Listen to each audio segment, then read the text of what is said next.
Dear students, this is Praveen Agrawal from Management Department, Rotary Institute of Management and Technology, Chandosi, welcomes you in today's lecture of Operations Research. Today, we will discuss on project management or network analysis. What is the concept of project management? While we are talking about a project, the project is an endeavor to create a unique product or service. It means that when we are thinking about developing a new product or new service, then we have to think about a project. It is specific, timely, usually multidisciplinary, and always conflict riding. Projects are a part of an overall program and are broken down into well-defined set of tasks or jobs, subtasks, and further all of which must be completed within a specified time along with minimum cost.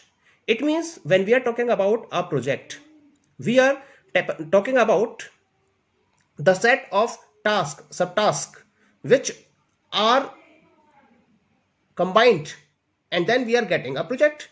Or we can say that projects are broken down into task, subtask, and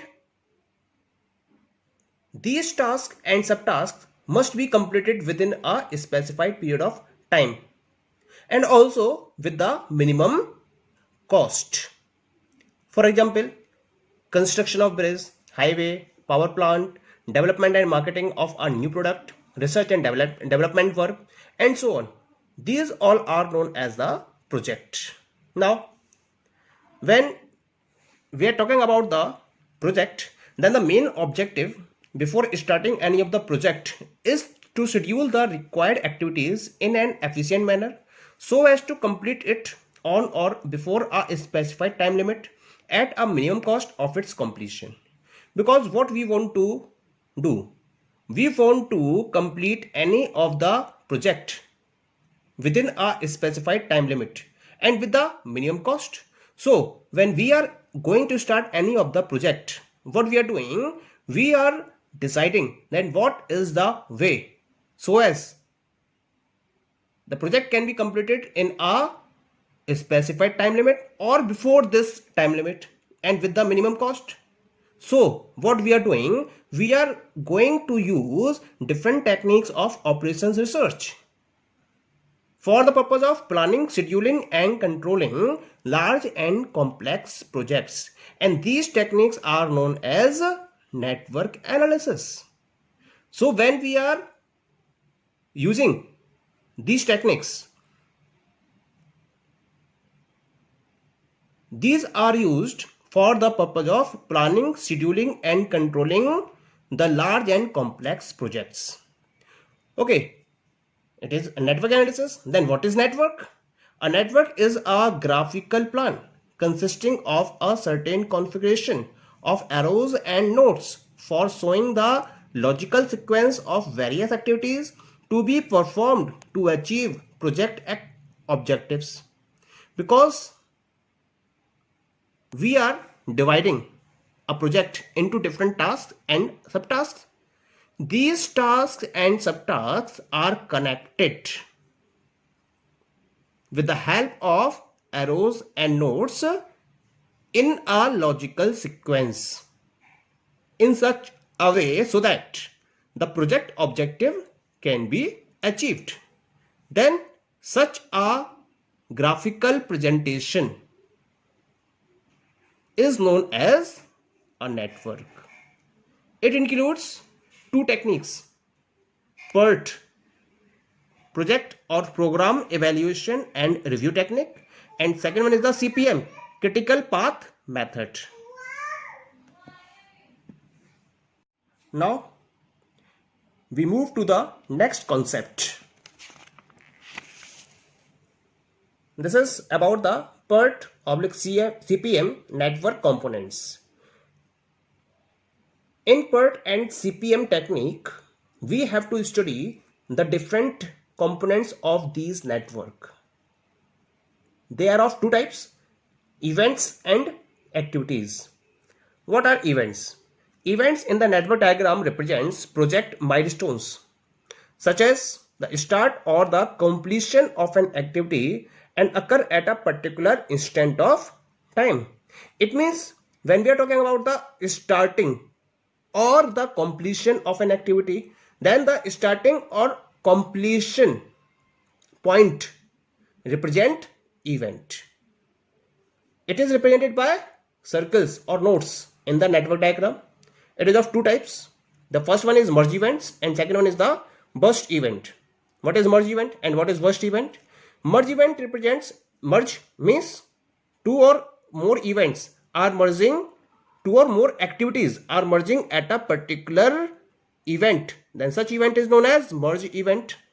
So it represents the joint completion of more than one activity. And burst events, initiation or beginning of more than one activity, means the event from where one or more than one activity is starting is known as burst event. Just have a look on the example. This is the event. These are the activities which are merging on a particular event. So this event is known as the merge event. This event, from this event, 1, 2, 3 activities are starting. That's why this event is known as the burst events. Clear? Now come to the activities. Let's talk about the activities. When we are talking about the network diagram, then activity represents project operations to be conducted. Means we have divided the project into different tasks or subtasks.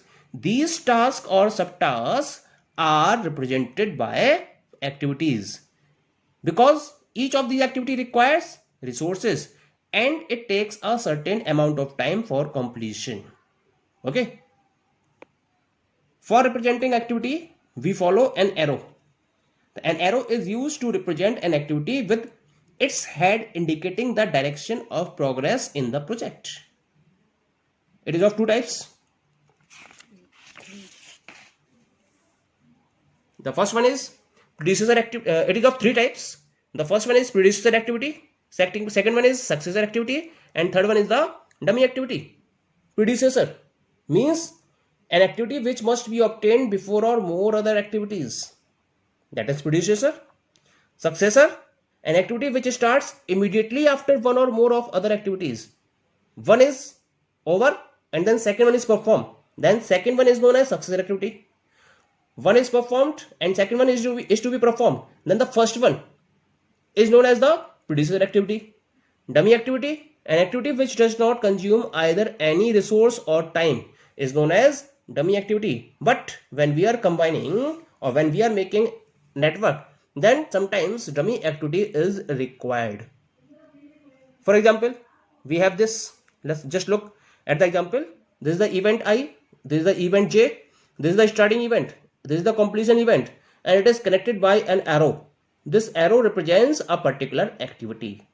Just look at the example B. Here we are having 1, 2 activity, 2, 3 activity, 3, 4 activity, 2, 4 activity. Okay. 1, 2 activity and 2, 3 activity. Compare these two activities. This 1, 2 activity is known as predecessor activity because it is to be performed before activity 2, 3 is performed. And 2, 3 activity is known as successor activity because it is performed after 1, 2 activity is performed. Okay. Look at here 3, 4. 3, 4 activity is known as dummy activity because 2, 3 and 2, 4 are to be connected parallelly, and for connecting these two activities parallelly there is a need of dummy activity. I have represented it with shaded arrow. This shows that this activity does not consume either of the resources, but for connection it is required. Okay, thank you.